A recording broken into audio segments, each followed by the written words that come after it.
It's 2017, but women are still fighting for equality. So when we see someone, a woman specifically, excelling than her male counterparts in the workplace, it puts a little piece of hope back into our lives. Meet Melissa Yusuf. She started up her own little patisserie on Harris Street, Piermont, after she felt she needed a change of scenery. And I thought, you know what, maybe it's one day, this can happen, like a proper patisserie, the everyday patisserie, but with a twist in it, like something that we grew up with, that I grew up eating. Chefs aren't the first job that comes to mind when you think of male-dominated industries, but actually how many women can be seen in commercial kitchens? The most recent census data shows a quarter of Australia's 44,500 chefs are female.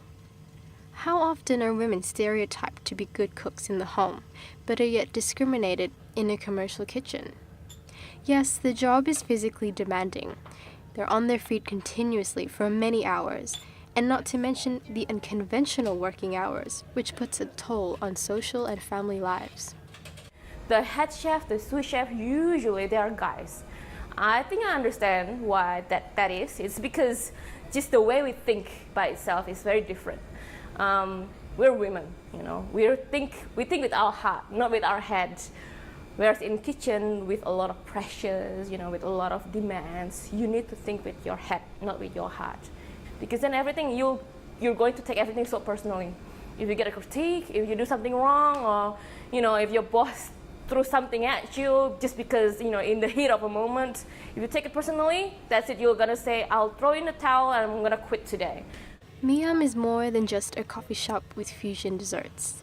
It's a symbol of women moving forward for equality in the workplace. The Australian Human Rights Commission has recently proposed to raise gender quotas in specific industries. Alana Matheson, Deputy Director of Workplace Relations at the Chamber of Commerce and Industry, believes that these new policies have been greeted with some backlash and skepticism that it may not even work. Where they are adopted on a voluntary basis, in a way that's appropriate for the nature of the enterprise, we can see some positives in that. But where they have been imposed in a mandatory context, it can give rise to some unintended consequences.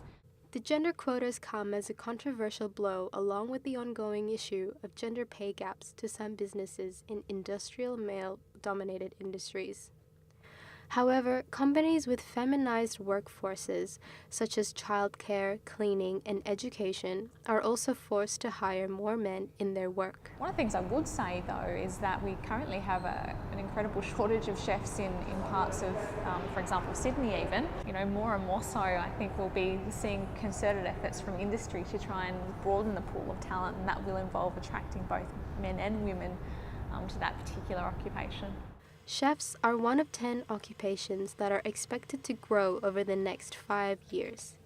But will we see a growth in the number of women in this job? Melissa hopes so. It's a bit hard in the beginning. It takes time. It takes time for people to actually want to come through your door and try your products. And I wish that people won't stop being so judgmental about it. Just give it a go. What have you got to lose? Seriously, what have you got to lose? Alana suggests it all comes down to education and, most importantly, having organizations raise cases for gender diversity and equality. We can be helping people to make those informed decisions by providing industry data, intelligence, and also selling the benefits that those sectors do have to offer, regardless as to what gender you are.